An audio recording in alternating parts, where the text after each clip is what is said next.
তো হ্যালো বন্ধুরা, তোমরা সবাই কেমন আছো? তোমাদের ভালোবাসায় আমিও খুব ভালো আছি।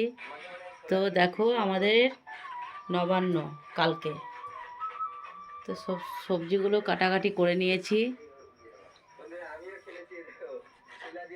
সব এলোমেলো হয়ে পড়ে আছে, সব গুছিয়ে নেবো এবার।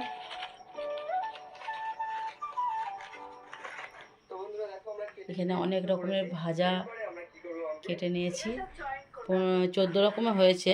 এখন নারকেল দিতে বাকি আছে, তাহলে 15 রকম হয়ে যাবে। তো এই তো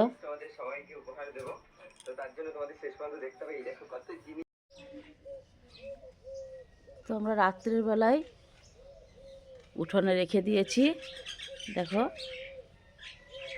সব সবজিগুলো কেটে, তো একটা মূলো ছাড়িয়ে রেখেছিলাম।